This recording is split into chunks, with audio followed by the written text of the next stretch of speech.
A former USC Trojan is making a double impact in the W. While injuries plagued the league early in the absence of Caitlin Clark and Paige Beckers, who steps up? And Napheesa Collier and Asia Wilson, so why they are running the league. Will Kelsey Plum be enough to spark an LA resurgence? All that and more on this episode of the Hardwood 94.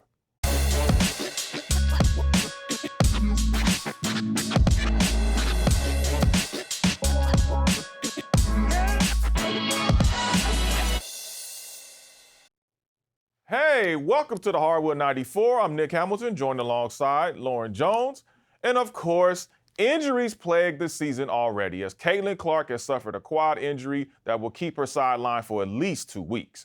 The Fever are 1-3 in her absence, and the Fever also are missing Sydney Colson as well as Sophie Cunningham to injuries.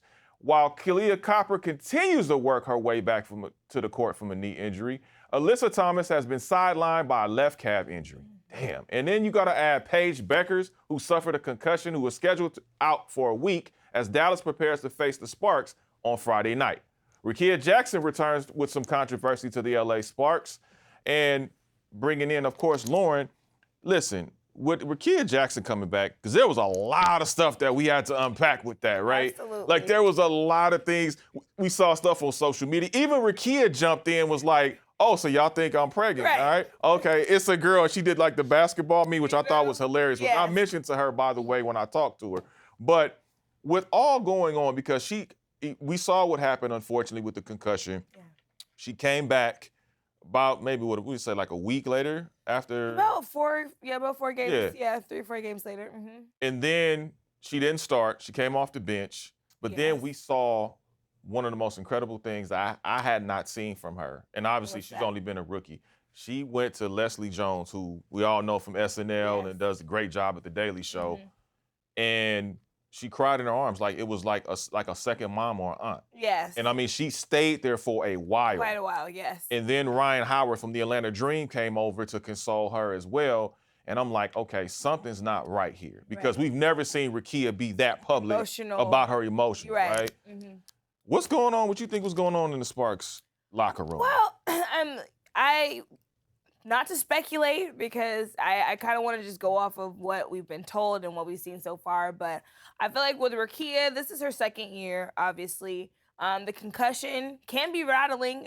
She mentioned to you and some other media members that this was her first time dealing with a concussion. So, the symptoms were a lot. But also, there's just so many eyes on the Sparks because of the star power that they have. And not just, from what they're doing on the court, because obviously they've had some early struggles. But what they're, just being beautiful athletes on the court, some of the faces, young faces of the W. And so with Rickea, I think that there's some adjustments with, new coaching, new regime, with Lynn Roberts coming in. I think also, obviously, there's been so much speculation about, how Kelsey Plum and De'Erica fit in with, these younger, women on the team. And so I think that there's a lot to unpack there. But when Rickea took that one game for personal reasons, I think that just kind of opened the floodgates for fans and media to kind of speculate what's really going on and whatever have you. And I don't know that we're ever going to really get the answer, but I know you might have some insight. Hey, man, we might need a 30 for 30 on that one there because, listen, when I saw that she wiped her Instagram and her Twitter with anything LA Sparks, she unfollowed the Sparks allegedly. Well, she said that she never followed any of the teams that she's played for, which could be, Yeah, I mean, it could be, but I look at it this way too, right? Something drastic like that happened? Yes. I don't give a damn what it is. It's something. You cannot ignore the fact that it was something going on, whether it was with the coaching staff, whether it was with maybe she got back too soon, because I felt like Lynn Roberts brought her back too soon. Oh, yeah, right. I thought that she should have waited until that Friday night game against Vegas on the road if you're going to bring her back out, because now she had a few more days to kind of recover, recoup, do what she needed to do, and then go into a hostile environment like the Aces. But at the same time, my question is, and I even asked Rickea this, I said, hey, what's the relationship with you and the coaching staff? Because I want to know, because from you. Right, from you. Like what? And she said, it's growing, it's new, we're still figuring things out. And I'm like, trust is not earned overnight. no, it's all not. those You know, things.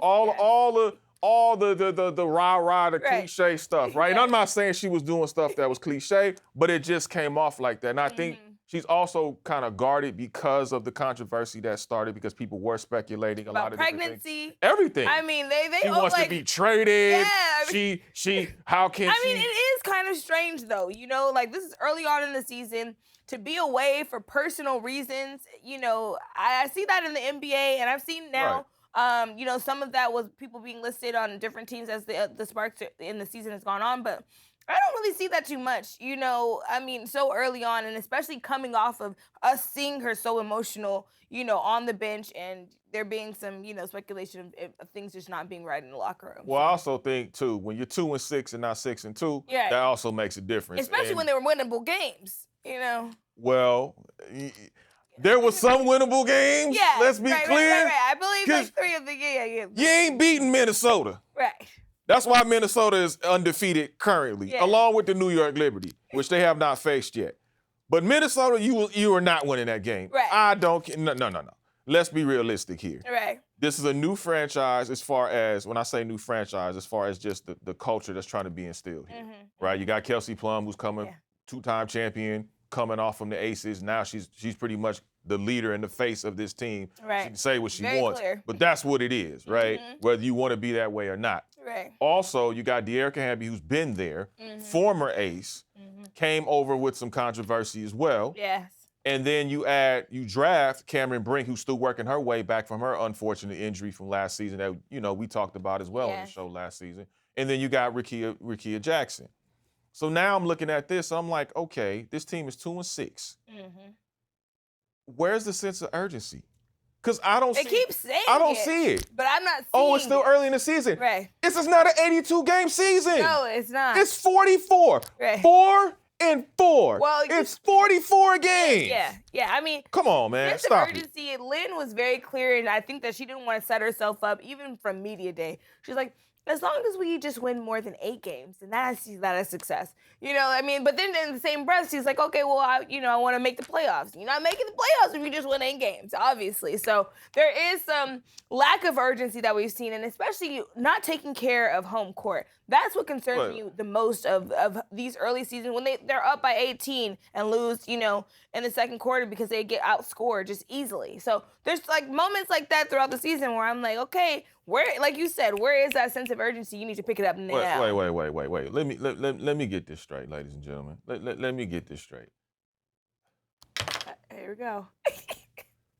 She said as long as we win more than 8 games. Well, she said that's the goal, is to beat the record from last year, which is they won 8 games. So, you know, the goal is to win more than 8 games. Never mind, let's make the playoffs. Never mind, let's try to compete. Well, she did say that. She did say that as well. But she was very clear that, you know, obviously the playoffs is the goal. Like, she did say that. But, you know, the first thing was that, you know, she wants to just make sure that they beat the record from last year, which is, I mean, understandable, but also everybody at Media Day said the same thing. They all said, you know, we want to make the playoffs. You know, we want to be competitive. We want to compete. But obviously, they also know the realities of it being still a very, like, new team.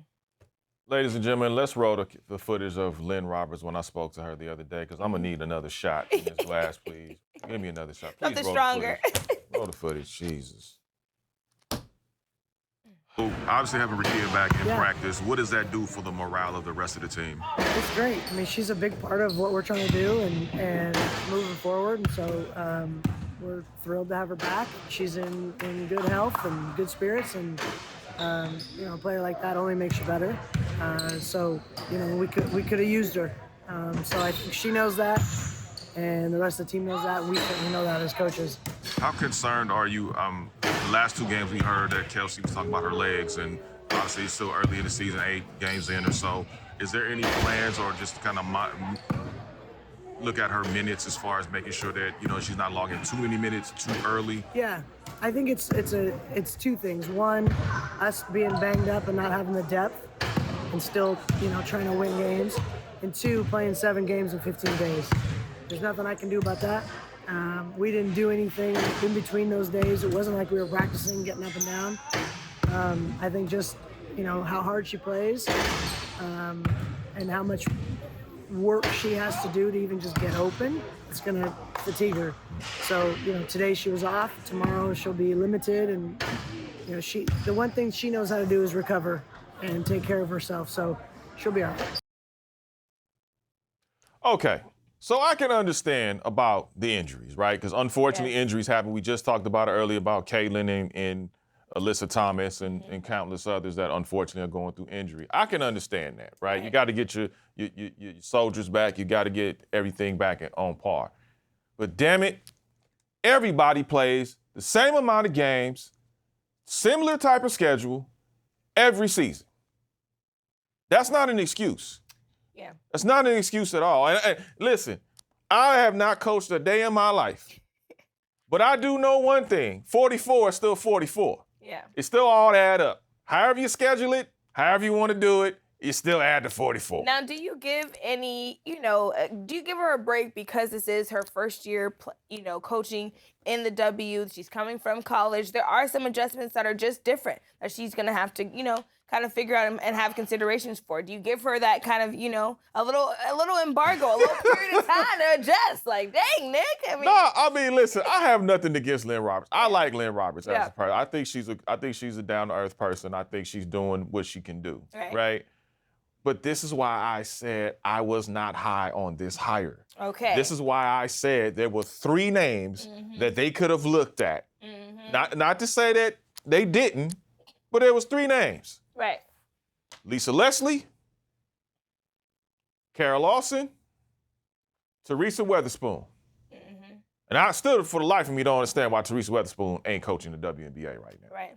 However, those are the 3 names I would have looked at for of various reasons. Because when I look at Lisa Leslie, who do you have on your team right now that looks up to Lisa? Cameron Brink. Right. Who's your future? And also just the pedigree and the history that she has here in Los Angeles. But yeah. And she out here winning chips. She out here winning chips. We are here. Okay, with the big 3. I know.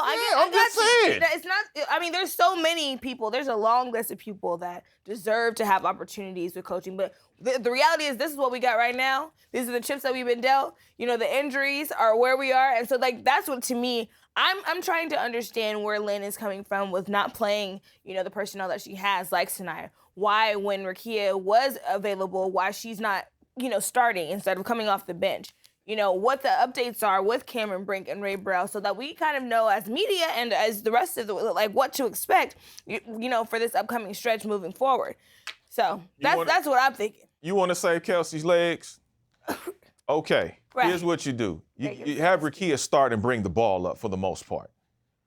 And my thing is give Odyssey Sims some more run, too. Because we saw what she could do on Sunday against the Phoenix Mercury. Yes. She dropped 32. Yes. And that was in a loss. So imagine if they were able winnable to game, too. Absolutely winnable game. And no Alyssa Thomas, no Kai, no Alyssa Thomas, no Natasha Mack. That's a layup. Come on now. But, however, it's the personnel and what you assemble. And so I'm looking at this Sparks team like they have a lot of talent on this team. Yeah, I agree. I'm going to call it down the middle. You know me. Ain't no toxic positivity over here. I call it balls and strikes. I call balls and strikes, ladies and gentlemen. Pause. However, big ball. What I will say is I'm watching, this is just a sample size. So I'm going to see, you got Dallas coming up, you got Golden State coming up. Yes. If Paige Beckers plays, going to be in for a long night. If she doesn't play and you still lose that game, now the questions are going to continue to arise. Yeah. That's what I look at for this team. That is a big opportunity, obviously, if Paige Beckers is out. But there's been so many games like that, especially at home. That's what is concerning to me the most, Nick, is that, without Brittany Griner, without, some of these star players, they had opportunities to take care of home court, and then they're up in these games. They have a lead, a comfortable lead at that, and then they just lose it. They take their foot off the gas, and that, like you said, the sense of urgency is really just not there. So for these upcoming games, that is going to be the key to take advantage of some of these matchups, especially if their star players are not there. And with the veterans that they have on this team that are healthy currently, with De'Erica, Kelsey, and Odyssey, I expect them to be able to take care of business against teams like that, especially Golden State that they, lost to the last time out. So Golden State ain't no slouch. But anyway, coming up, our conversation with Kiki Iriafen of the Washington Mystics and the hottest team in the league, the Minnesota Lynx. We'll bring you my conversation with the one and only Napheesa Collier. Stay tuned. That's a cold woman right there.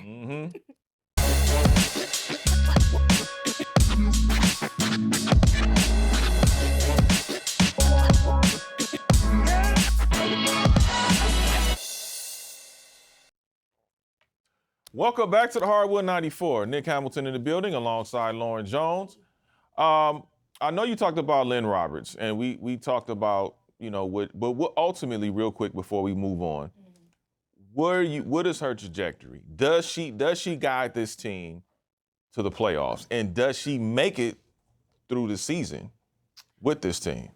I see her making it through the season. Obviously, this is my first full season covering the Sparks, and so still understanding just how the front office works, how Reagan, how she works as a GM, how the dynamics, what the dynamics are with this team. But I see so far the team still seems bought in, and the key players that need to be bought in do seem. But if there's any doubt, and the locker room starts to fall apart, they start to accumulate more losses, it's anybody's time. Anybody can get the smoke. So, it really is dependent on how they perform, especially also when some of these other key players that they have come back. I don't know. It's tough to say. If they, go 0 something for the next few games, she might be out of here. That's the reality. Yikes. Winning changes a lot, as Kelsey, Plum and Derek and everybody else has said. We know that. So, yeah, Nick, we can't call it. It's still kind of early, but if they continue to rack up L's, and then it might be a short window. But I think that Lynn Roberts has, the chops to be able to sustain the season and to grow with this team. And I think that, the team seems to be bought in so far. Yeah, I mean, listen, Cameron is coming back, hopefully sooner than later. Yes. And then, like I said, Kelsey's only here for a year contractually, so we're going to see what happens. After playing a year at USC with arguably one of the greats in the college game in Juju Watkins, Kiki Efren is making her mark firmly in the WNBA with the Washington Mystics, a team that is definitely in rebuild mode with some young talent. Yes. Now, in her first several games, she faced Brittany Griner, Tina Charles, Asia Wilson, Alyssa Thomas, and Aaliyah Boston. Kiki has held her own in those matchups, and Kiki revealed that a certain WNBA legend helped her while at the next level and what she learned from her USC days and much more. Make sure y'all check it out. Woo! Fight on. So, Kiki, I want to ask you, first of all, congratulations on making it to the W and making it on the squad. Learning from a person like Candace Parker, what was that experience like for you, and what did you learn from her? I know it was maybe a short time, but to be able to establish that relationship between you and her. Yeah, it's been great. I've worked out with Candace before when I was in high school, and she's been at some of our USC games, but to have someone like that, a legend who has dominated at my position for a long time in the WNBA, is super special. And she kind of just told me to be present and have fun. You don't ever get your rookie year ever again. And to really be a sponge and to know that I have everything that I need to be successful this year, but I can always keep working on my game. Now, for you coming out of USC, playing with a player like Juju Watkins, and then coming here on the W, what is that experience that you take from USC? What are some of the things that you've taken from USC to be able to apply here to be able to enable you to elevate and be able to play at a high level? I think my time at USC just taught me to be very adaptable, kind of doing whatever my team needs. We have great scorers on our team, as we did at USC with Juju, so kind of doing whatever I can. If that means I need to score, if I need to offensively rebound, play defense on some of the best players. So kind of just doing whatever I can so I can be impactful on this team. Yeah, Kiki is out here getting to the bag. She is out here balling. And then listen, Rookie of the month, and congratulations to the Rookie of the Month, absolutely. And her facial expression was absolutely priceless. It was priceless. It was so good. She was like, yeah, like, me? You remember that meme with old girl from Blackish when she got up and she was like, Yes. And that's got to be the new meme for Kiki. That's got to be the new meme. I love it. But with her, and I feel like Kiki's in a great position because there's no pressure in Washington. Yeah. Right? They know it's a rebuild. You got former legends like Elena Deladon coming into practice and kind of giving some tips. And this she mentioned about Candace Parker, which we can't speak enough about Candace Parker. Yeah. Candace Parker is definitely on my Mount Rushmore of great WNBA players. Absolutely. She's definitely one of my GOATs. I had the pleasure of covering her since 2010. Wow. When I came into the league, as far as covering the league or whatever. What's your favorite Candace Parker? Just quickly. Ooh. Favorite Candace Parker memory? When she won the chip. And she said this is for Pat, with the Sparks, and she said this one's for Pat, and I felt that. Yeah. Because the love and the respect that she had for the great Pat Summitt. Yes. You felt that. Even if you were watching on television, you felt Chills. that. But being I was actually there. I was there. Yeah, I was there. I was like, yo, we actually got a chip. I covered the team to a chip. And I think that year was a year where, I think the Kings might have won, or there was some other. No, that was 16, because 14 the Kings won. I was there for that was my first year with the Kings. Right. 16 is when the Sparks. Yeah. Because remember they had that. They had it at LA Live, right? Was it Yep. I remember. I was walking because I was working at ESPN at the time, and I just walked out and I was like, oh, is this a parade? Yeah, right. It's a rally. She's standing there. She's like, yes, they won. So I mean, that's so dope. It's crazy because it's like covering a team, right? Yes. To a championship. Yes. Like it's the ultimate high as a reporter. Absolutely. Right? You feel like you won a chip. I'm like, I know I did with the Rams. When the Rams won it that year, I got a picture with the trophy and me talking to Mr. Kroenke. So yeah, you couldn't tell me nothing for 2 weeks. I'm telling you. Hello. I felt like we got robbed with the Lakers when they went to the bubble that year. Yeah, that was bad. That was bad. Tough. The pandemic shut everything down. But Candace Parker is going to get her jersey retired with the Sparks. I'm looking forward to that. That's June 29th is going to be a big, big day for the Sparks. So we'll have a great show leading up to. But it's nice to hear Kiki, give flowers. Oh yeah, you got a legend. to. Yeah. Yeah, she didn't say that she had a legend in her back pocket, by the way. But anyway.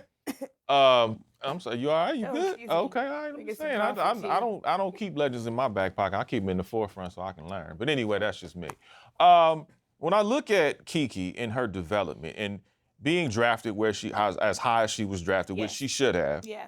But being drafted into an organization that is surrounding themselves and Coach Sidney with that young talent being able to mold. And even when I asked Coach Sidney when I was in Vegas, I asked him, what's the expectation for Kiki? What is the realistic expectation? He said, man, we have very high expectations for her because we know she can accomplish those expectations. Yes, and she's a pro. I mean, she's shown that and proven that, especially during her time, even at USC. Obviously, she came in having that kind of wherewithal to be able to deal with all of the pressures that come with playing, with the superstar and Juju Watkins, and obviously her game has translated really well. So I think between her and Paige Beckers, if she can keep this momentum and the numbers that she's putting up, so early on in the season, hey, I could see her being in the conversation, at the end of the season. No. You said she's gonna be the rookie. That's what you said. Well, you never know. That's what you said. That's all.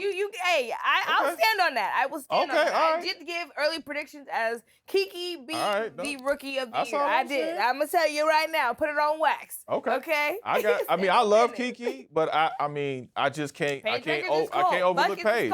Buckets is cold. Paige Buckets is a cold one, and she has such a high basketball IQ. Absolutely. That you can't overlook, and I hope she comes back soon. Like I hope Paige comes back soon because I want to see her ball out because she was balling out. And then her, Rickea, that Dallas team is going to be something at some point. Dallas in general is just on fire because I'm like, them getting the number 1 overall pick in the NBA as well. I mean, it's like they had something going on there. They knew. I'm waiting for the game between Paige and Caitlin. Yeah. That's the game I'm waiting on. Circle that on the calendar. Yeah, that's got to be an ABC primetime game of some I would hope sort. that they wouldn't get that wrong because there's been a lot of prime matchups that the W has just, I'm like, where can you find it? It's really tough. I'm just saying. So. I ain't want to gossip. You ain't heard it from me. Anyway, the Minnesota Lynx are one of the hottest teams in the league, and one player leading the charge is unrivaled co-founder, Olympic gold medalist, and Jordan Brand member, Napheesa Collier. Yeah. Check out my conversation with Napheesa, and she breaks down a whole lot and then some, and who she modeled her game after. You'd be surprised. Is it his greatness? Let's see. What do you, as far as, obviously, congratulations on signing to Jordan Brand. I know that was major. But for you, just being the type of player that you've been able to elevate to, how would you assess your game from this point right here to where you first started, and what are some of the things that you were able to accomplish along the way to where you are now? I think a big thing is just experience. I mean, being in the league for so long, you learn how to play against professional athletes. So I think that's grown a lot. And then every year I try to pick something to get better at. So I think, my ball handling's gotten better. I think my three-point percentage and my ability to take threes has gotten a lot better. Just try to get better every year. Being that Michael Jordan is now an analyst, what do you think Michael would say about your game if he was watching you right now? Well, I just signed, so I hope he'd be proud. I think my footwork, I model a lot of my game after MJ and Kobe because of their footwork. I just admire it so much, and so I hope he would be proud of that. You look at Unrivaled and what it's been able to do overall, not just for yourselves that you guys created it, but just for the other players to be able to stay at home and sharpen their skills. And then I was growing even more so. What does that say to you as far as Brianna, you guys creating that, and the whole team that helped you guys bring that along? I'm just really proud. I mean, the reason that we created Unrivaled is to grow the women's game. Grow what it means to treat women's athletes, to pay them, what it means to be a women's athlete. So I feel like we've done that already in the first year. So, I mean, hopefully the sky's the limit. We hope to grow. We hope to keep impacting other salaries. And, I'm excited for the future. I just focus on team stuff. Like, we obviously got so close to the championship last year, so that's my number one goal. And I think all the other stuff comes after that. I'm really focused on just us getting a championship. Your all-time UConn team, all-time, just five. Just the whole team. If you want to do five or the whole team. Well, my all-time ever actual teams, I would say the 2016 championship, because it was like a great lineup. But if I had to pick five, I'd pick Diana, Sue, of course, Maya. I'd have to put me on there, and I'd pick Stewie, my co-founder. Yeah.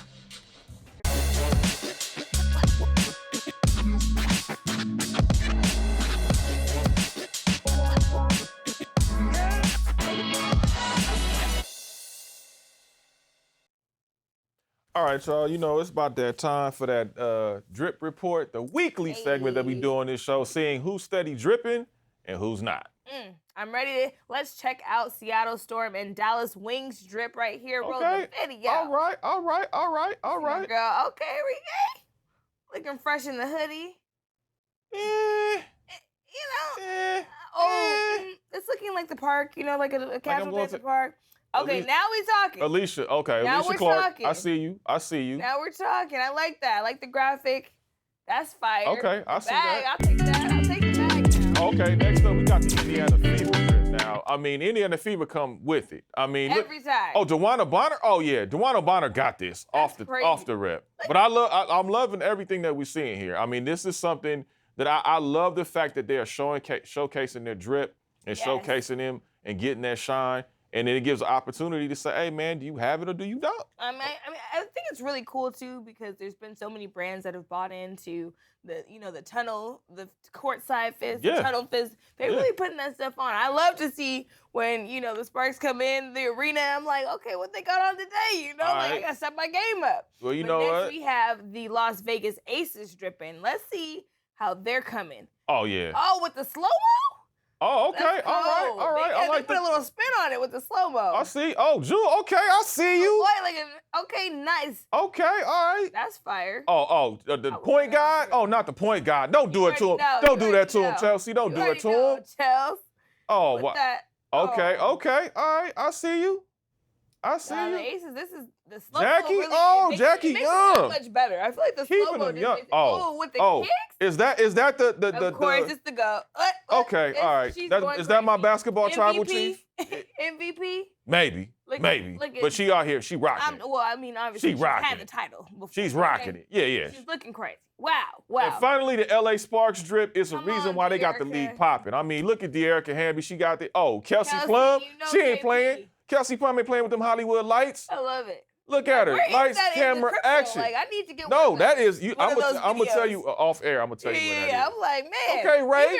Even with the crutches, I see you, Ray. You ain't playing. You stunned on him. Cameron Brink. Stop it. We can stop it right there. Come on. We can stop it right there. Cameron Brink. It's the modeling for me. Look, Why is she not in Paris? It's a runway. Why is it's she not in Paris? She's killing the runway. I mean, this is Cameron. It's just Brady unfair because she can hoop too. It's just unfair. Pick one, man. Okay, Rickea.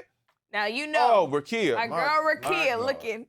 We on cam. We are on. Hey, not too much. Okay, not just too saying, much. You know, Keep I'm professional. I'm gonna be professional now, but I got eyes. I got looking 4. Good. It's looking good. I got 4 of them now. That's looking for a reason. great. Yeah. The good Lord from my side and everything else every day.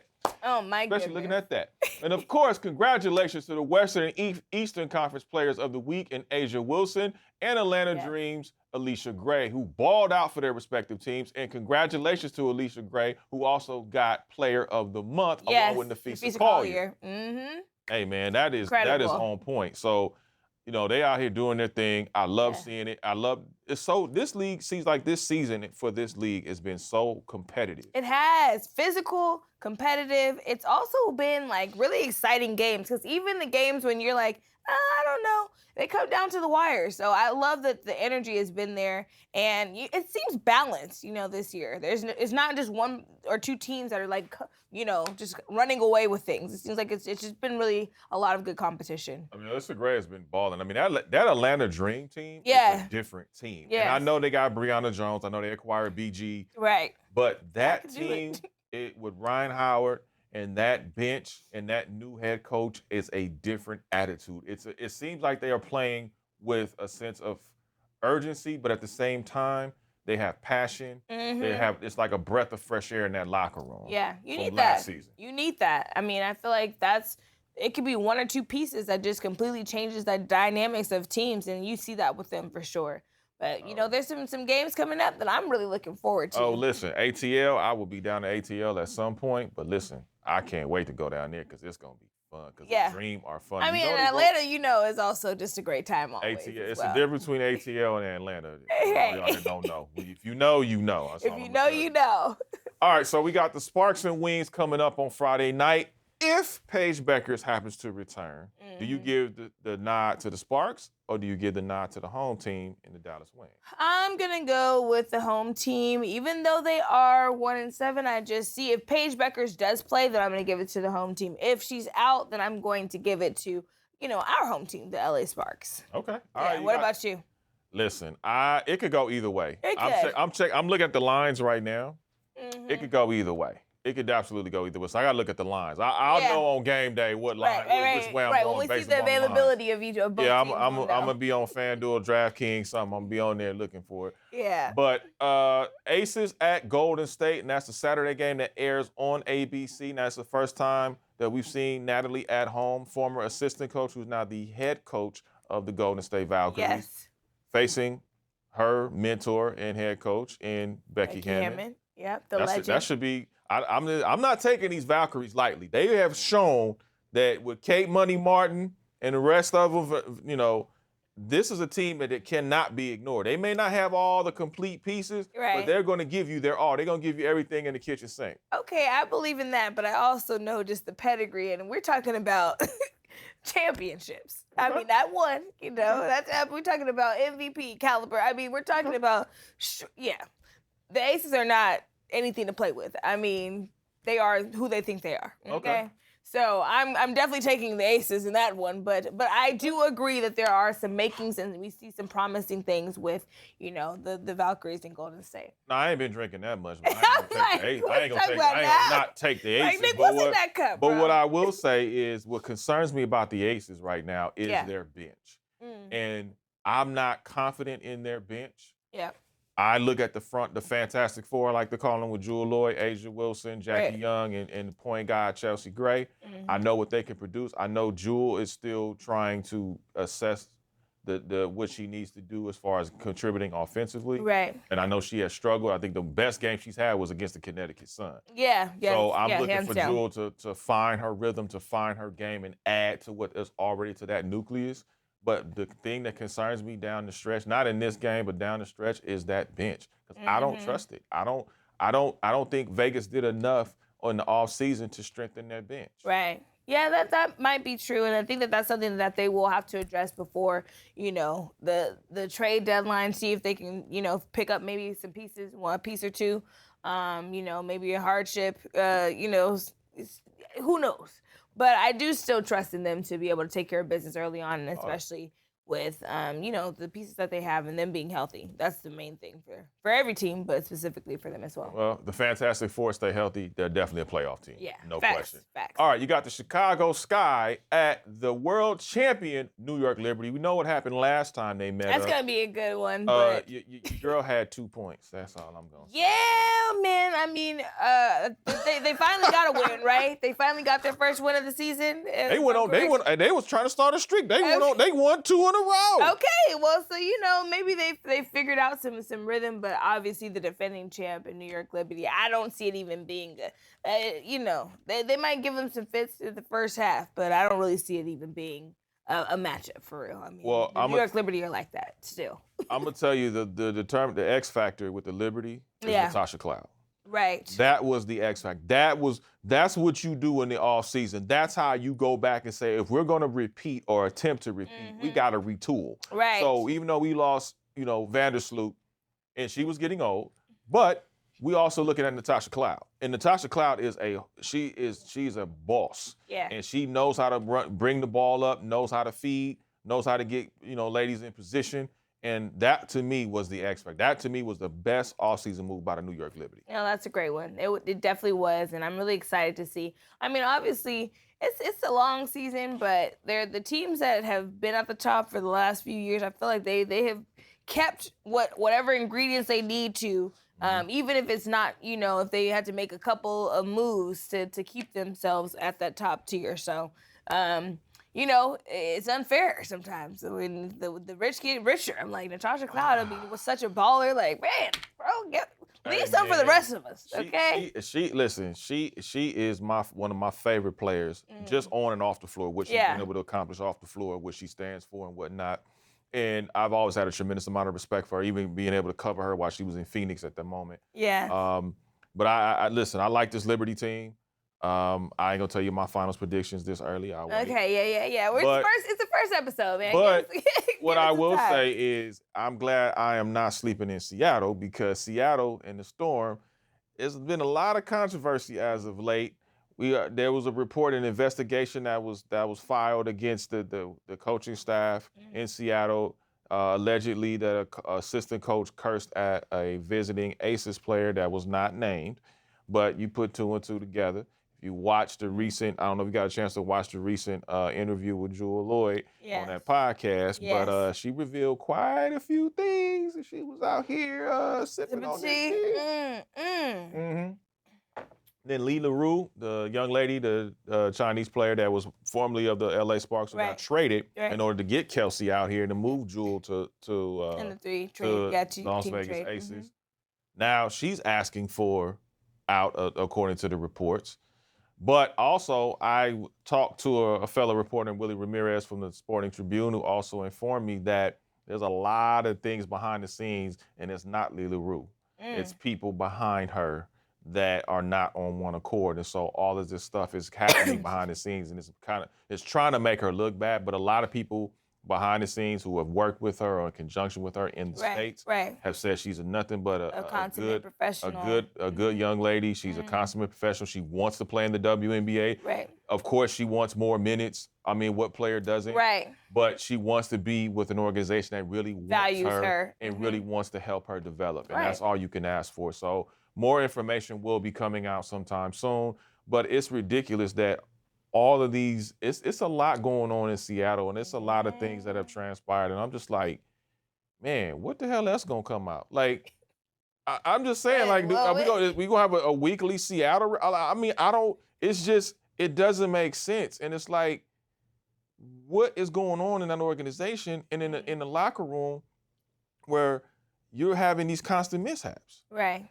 Well, it's a lot of mismanagement, it seems like, and a miscommunication, because that oftentimes just sitting down with the player and being able to just, have a conversation. It's like, if you can dispel a lot of that, and how you handle that with, the media, it's going to spill over quickly. So where there's smoke, there's fire. And I mean, I guess in Seattle, where there's clouds, there's rain. I don't know. It's raining down, boy. It's raining down, I'm telling you. So we'll see how that, kind of shakes out and plays out. There's been a lot of brewings early on with with a lot of these teams, and obviously the Sparks have also been a part of a lot of conversations with Rickea and stuff, but I'm glad to see that we might be on the other side of that. We shall see with the coming weeks. But, Nick, what an incredible first show, man. Hey, man, I'm glad that we were able to do this. Yes. Listen, let me say this before we sign off. I think Noelle Quinn is an incredible coach. I think Noelle Quinn knows how to coach. I know she knows how to get the best out of her players, and so I wish her nothing but the best and wish her well because she absolutely has earned it and deserved it. Yeah. And listen, only black head coach in the league.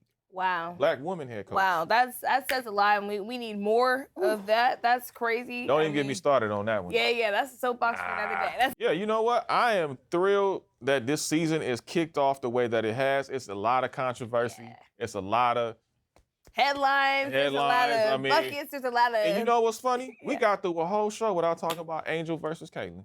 Imagine that. It can be done. Look at us. It can be done. It really can. But you know what? Like I said, I want to give props to Noelle Quinn because I think she is an incredible coach. I think she knows what she needs to do. Yes, I think more she black gets- coaches need to be in the league. Absolutely. Head coaches need to be in the league. Because she's the only for black sure. female head coach in the league. That's wild. With an 80+% black league. Yeah. But anyway, that's another topic for another day. Yeah, we get on our soapbox another day. Yeah, hello. Thank you so much for tuning in. If you want to catch more of this show, make sure you subscribe to us at youtube.com/@NightcastMediaTV. Also, make sure that y'all check us out on all streaming platforms as iHeartRadio, Spotify, and Apple Podcasts for free $99. Yes. Nick Hamilton, Lauren Jones in the building. Thank y'all so much. We out here. Game is finished. Period, poop. I'm out of here, man. I'm gone. I'm about to go eat. Hey, Nick, where you going, man? All right.